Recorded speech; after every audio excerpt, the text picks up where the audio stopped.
அப்போது அந்த ரிமோட்டுக்கு முன்னாடி ட்ரா மாதிரி ஒன்று இருந்தது. அதை இழுத்து பார்க்கையில் அது ஆக்சுவலி மொபைல் வச்சு ட்ரோன் ஆக்சஸ் பண்ணுறதுக்கான அந்த ஒரு ஸ்டாண்ட் மாதிரி இருந்தது. அப்புறம் ட்ரோன் கேமராவில் 4 விங்ஸ் மாதிரி இருந்தது.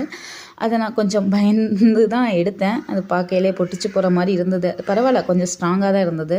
So 4 wings. இது வந்து சேஃப்டிக்கான ஒரு ஸ்டாண்டு மாதிரி. ஸோ ட்ரோன் பறக்கையில் அது கொஞ்சம் எங்கிட்டும் இடிச்சு இடாத அளவுக்கு, இதுலேயும் போய் இடிக்காத அளவுக்கு அந்த ஸ்டாண்டு கொடுத்துருந்தாங்க.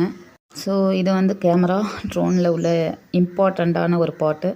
ஸோ இதை தான் பார்த்துட்ருக்கோம். ஸோ இதில் வந்து நல்லா மைன்யூட்டாக பார்த்தா அதில் ஒரு கேமரா ட்ரோன் அப்படின்னு எழுதியிருக்கு. வேறு என்னால் அதை டீப்பாக படிக்க முடியல. அவ்வளோதான் கேமரா குவாலிட்டியில் தெரியும். ஆனால் இது வந்து ரொம்ப ஹெச்டி குவாலிட்டிலலாம் இருக்காது. சும்மா ஒரு பேசிக்காக யூஸ் பண்ணிக்கலாம். ஸோ இதை முடிச்சுட்டு எப்படா பறக்க விட்டு பார்ப்போம் அப்படின்ற ஈகர்னஸில் தான் இருந்தோம். ஸோ ஒரு வழியாக எல்லாத்தையும் செட் பண்ணியாச்சு. பேக்ரவுண்டில் கொஞ்சம் மியூசிக் ஓடி இருந்துச்சு. அதுக்கு வைப் பண்ணிவிட்டு அதை மட்டும் டெஸ்ட் பண்ணிட்டு இருந்தாச்சு. ஸோ நெக்ஸ்ட்டு பறக்க விட்டு பார்த்துடலாம். அதையும் காமிக்கிறேன் வீடியோவில், நெக்ஸ்ட் வீடியோவில் காமிக்கிறேன். ஸோ